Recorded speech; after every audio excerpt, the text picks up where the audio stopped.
قیامت کی نشانیوں میں سے ایک بہت بڑی نشانی یہ ہے کہ قیامت سے پہلے ایسے لوگ آئیں گے جو بہت زیادہ طاقتور ہوں گے. ان سے لڑنے کی طاقت کسی کے پاس نہیں ہوگی. یہ زمین پر موجود سارا پانی پی جائیں گے، ہر قسم کی کھیتی اور پھل کھا جائیں گے، اور جو کچھ ان کے راستے میں آئے گا سب نیست و نابود اور تباہ و برباد کر دیں گے.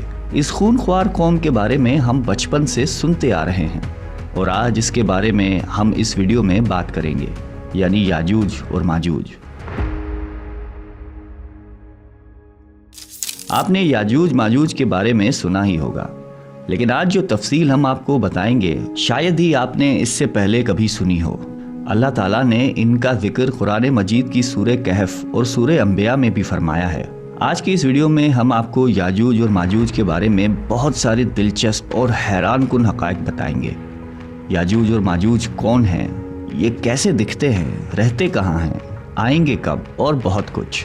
دنیا میں کل 4 بادشاہ ایسے گزرے جنہوں نے اپنے وقت میں پوری دنیا پر حکومت کی ہے، جن میں سے 2 مسلمان تھے اور 2 کافر.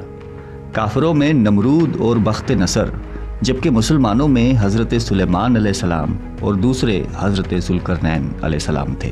ذوالقرنین کا نام سکندر ہے اور یہ حضرت سام بن نوح علیہ السلام کی اولاد میں سے تھے اور ایک بڑھیا کے اکلوتے بیٹے تھے، اور حضرت خضر علیہ السلام کی خالہ زاد بھائی تھے.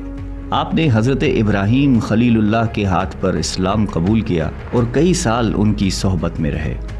قرآن مجید کی سورہ کہف میں حضرت ذوالقرنین کے 3 سفروں کا حال بیان ہے.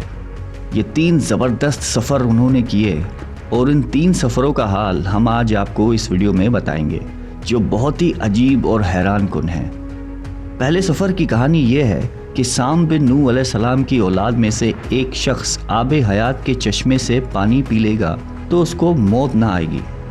تو حضرت ذوالقرنین اس آب حیات کی تلاش میں مغرب کا سفر شروع کرتے ہیں، اور آپ کے ساتھ حضرت خضر علیہ السلام بھی ہیں. حضرت خضر تو آب حیات کے اس چشمے تک پہنچ گئے اور اس کا پانی بھی پی لیا، مگر حضرت ذوالقرنین کے مقدر میں وہ نہیں تھا اور آپ کو آب حیات نہ مل سکا. حضرت ذوالقرنین کا سفر جاری تھا اور آپ چلتے چلتے ایسے مقام پر پہنچے کیونکہ مغرب میں ہی سورج غروب ہوتا ہے. وہ بالکل دنیا کے آخری کونے میں آ گئے، اور سورج غروب ہونے کے وقت آپ کو ایسا منظر نظر آتا جیسے ایک سیاہ چشمے میں سورج ڈوب رہا ہے. جیسے ہم سمندری سفر کرتے ہیں تو ہمیں ایسا لگتا ہے کہ سورج جو ہے وہ سمندر کے اندر ڈوب رہا ہے، لیکن مغرب کے آخر میں آپ اتنا آگے پہنچ چکے تھے جو دنیا کا آخری کونا تھا. وہاں ان کو ایک عجیب قوم ملی جو جانوروں کی کھال پہنے ہوئے تھی. اس کے بعد اب باری ہے ان کے دوسرے سفر کی. یہ سفر مشرق کی طرف تھا، یہاں تک کہ چلتے چلتے آپ ایسی جگہ پہنچے جہاں سے سورج طلوع ہوتا ہے. آپ سورج طلوع ہونے کی جگہ پر جا پہنچے. آپ نے وہاں پر دیکھا کہ وہاں ایسی قوم ہے جن کے پاس کوئی عمارت اور مکانات نہیں ہیں. ان لوگوں کا یہ حال تھا کہ جب سورج طلوع ہو جاتا تو یہ غاروں میں چلے جاتے، زمین کے اندر چلے جاتے، اور جب سورج ڈھل جاتا تو غاروں سے نکل کر اپنی روزی روٹی کی تلاش میں نکل جاتے. یہ لوگ منسک کہلاتے ہیں. حضرت ذوالقرنین نے ان لوگوں کے حضور بھی اسلام کی دعوت پیش کی. وہاں پر بھی کچھ لوگ ایمان لائے اور کچھ لوگ اڑے رہے اور آپ سے جنگ بھی کی، لیکن بہرحال آپ نے ان لوگوں کو بھی قابو کر لیا. اب ان کا تیسرا سفر شمال کی طرف تھا.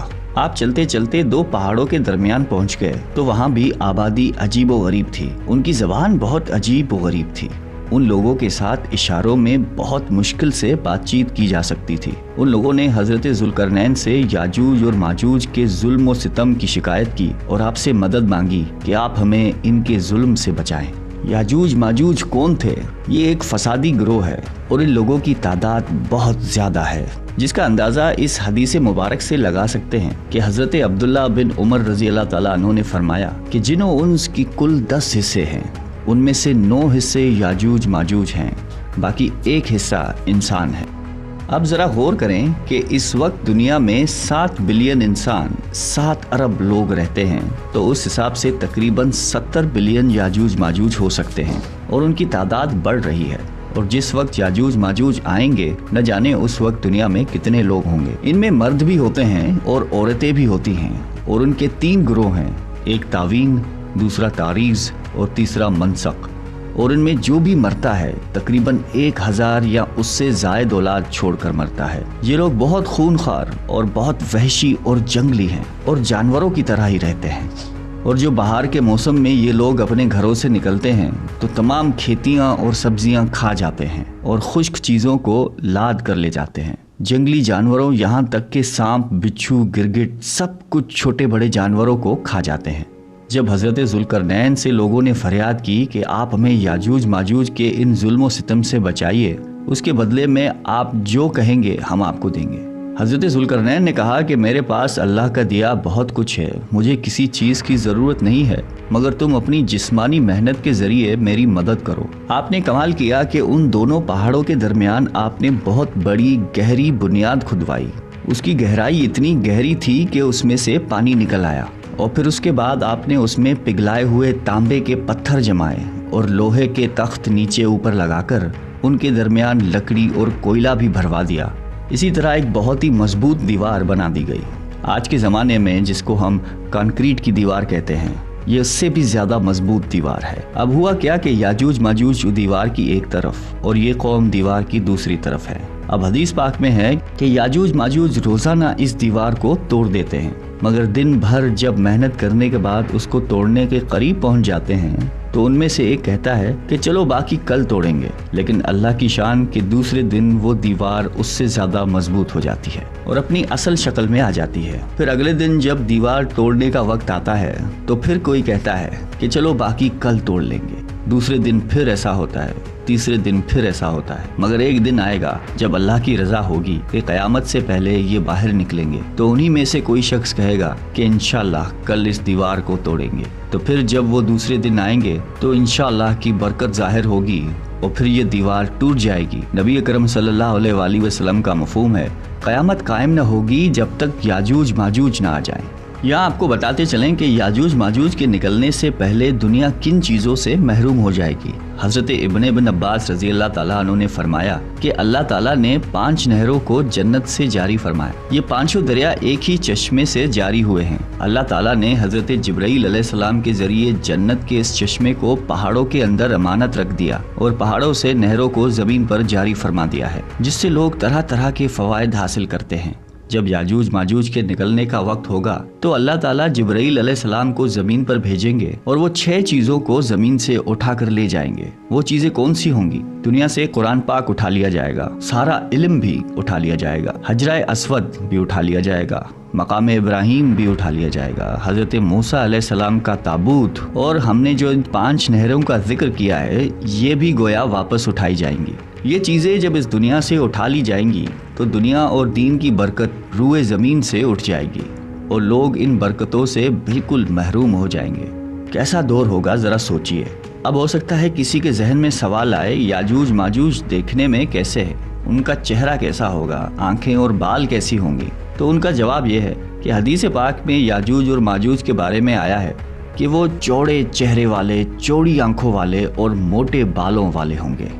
یاجوج ماجوج کا ظہور اس وقت ہوگا جب حضرت عیسیٰ علیہ السلام دجال کو قتل کر چکے ہوں گے۔ قتل دجال کے بعد حضرت عیسیٰ علیہ السلام کو حکم الہی ہوگا کہ مسلمانوں کو کوہ طور پر لے جائیں، اور اس لیے کہ کچھ ایسے لوگ اب ظاہر ہونے والے ہیں جن سے لڑنے کی کسی میں طاقت نہیں ہوگی۔ پھر یاجوج ماجوج کا ظہور ہوگا۔ یاجوج ماجوج کے نکلنے پر دنیا میں عجیب و غریب فساد برپا ہو جائے گا۔ ان کی آمد نہایت خطرناک ہوگی، اس قدر زیادہ ہوں گے کہ ان کا پہلا گروہ جب بحریہ تبریہ سے گزرے گا تو سمندر کا پورا پانی پی کر اس کو سکھا دیں گے۔ جب وہ دوسرا گروہ آئے گا تو وہ حیران ہو کر چلے گا کہ یہاں تو کبھی پانی تھا ہی نہیں، بلکہ پانی سارا ختم ہو جائے گا، اتنا بڑا لشکر ہوگا۔ یہ لوگ دنیا میں فساد، قتل و غارت سے فارغ ہو جائیں گے۔ مسلمان تو کوہ طور پر حضرت عیسیٰ علیہ السلام کے ساتھ ہوں گے تو یہ کہیں گے کہ زمین والوں کو تو قتل کر لیا، اب آؤ آسمان والوں کو قتل کریں۔ خدا کی قدرت دیکھیں، پھر آسمان سے جب نیچے گریں گے تو ان پر خور لگا ہوگا۔ یہ اپنی انہی حرکتوں میں مشغول ہوں گے اور وہاں پہاڑ پر حضرت عیسیٰ علیہ السلام اپنے ساتھیوں سمیت موجود ہوں گے۔ اس وقت حضرت عیسیٰ علیہ السلام اپنے ساتھیوں کے ساتھ مل کر دعا فرمائیں گے کہ اللہ تعالیٰ یاجوج ماجوج کے گردنوں میں ایک قسم کا کیڑا پیدا فرمائے اور وہ سب کے سب یکدم مر جائیں گے، اور ان کے مرنے کے بعد حضرت عیسیٰ علیہ السلام پہاڑ سے اتر آئیں گے اور دیکھیں گے کہ تمام زمین ان کی لاشوں سے بھری پڑی ہے، یعنی اتنی زمین پر لاشیں ہوں گی کہ زمین پر پیر رکھنے کی جگہ باقی نہ ہوگی اور بہت بدبو ہوگی۔ اب اتنے لوگوں کو کہاں اور کیسے دفنایا جائے؟ اللہ تعالیٰ کی شان دیکھیں کہ حضرت عیسیٰ علیہ السلام کی دعا کی برکت سے اللہ تعالیٰ کچھ ایسے پرندے بھیجیں گے جن کی گردن اونٹ جتنی ہوگی، وہ یاجوج ماجوج کے ان جسموں کو اٹھا کر لے جائیں گے۔ یاد رہے یہ تو ان کو دنیا میں ملنے والی سزا ہے، ان کو جہنم میں بھی دردناک عذاب دیا جائے گا، کیونکہ ان کے کثیر گناہ ہے۔ ایک تو یہ کہ انہوں نے ظلم و زیادتی، قتل و غارت کا بازار گرم کیا ہوا تھا، اور دوسرا یہ کہ ایمان بھی نہیں لائے تھے۔ حالانکہ ان کو ایمان کی دعوت دینے کے لیے ہمارے پیارے نبی حضرت محمد صلی اللہ علیہ وآلہ وسلم تشریف لے گئے تھے۔ حضرت ابن عباس رضی اللہ تعالیٰ عنہ فرماتے ہیں کہ نبی پاک نے فرمایا کہ معراج کی رات اللہ تعالیٰ نے مجھے یاجوج ماجوج کو دعوت اسلام دینے کے لیے بھیجا۔ نبی پاک فرماتے ہیں کہ میں ان کے پاس گیا، میں نے ان کو اللہ تعالیٰ کی طرف بلایا، انہیں عبادت کی دعوت دی، مگر انہوں نے میری دعوت کو جھٹلا کر انکار کر دیا، اور فرماتے ہیں کہ اللہ تعالیٰ کے نافرمان بندوں اور اولاد ابلیس کے ساتھ دوزخ میں جائیں گے۔ ان کے مرنے کے بعد زمین امن و سکون اور برکتوں سے بھر دی جائے گی۔ اللہ کی نعمتیں اس قدر زیادہ ہوں گی کہ روایتوں میں آتا ہے کہ ان کے مرنے کے بعد زمین پر بارش اتنی زیادہ ہوگی کہ زمین برابر ہو جائے گی، اور زمین کو حکم ہوگا کہ اپنی برکتیں اگل دے، اور آسمان کو حکم ہوگا کہ اپنی برکتیں انڈیل دے۔ تو برکت کا یہ عالم ہوگا کہ ایک انار کو ایک گروہ کھا سکے گا، اور دودھ میں یہ برکت ہوگی کہ ایک اونٹنی کا دودھ پوری جماعت کو کافی ہوگا، اور ایک گائے کا دودھ پورے قبیلے کو کافی ہوگا، اور ایک بکری کا دودھ پورے خاندان کو کافی ہوگا۔ گویا ہر چیز میں برکت آ جائے گی۔ یاجوج ماجوج کے مکمل واقعے سے ایک بات سوچنے کو ملتی ہے کہ زمین میں قتل و غارت اور فساد پھیلانے والوں کا انجام ہلاکت والا ہی ہوتا ہے۔ اللہ تعالیٰ ظالموں کو ایک دم ختم کرنے پر قادر ہے، مگر انہیں موقع عطا فرماتا ہے تاکہ وہ توبہ کریں اور جہنم سے نجات حاصل کریں۔ اللہ تعالیٰ سے دعا ہے کہ اللہ تعالیٰ ہم سب کو قلب سلیم عطا فرمائے اور قرآن و حدیث پہ عمل کرنے کی توفیق عطا فرمائے۔ آمین۔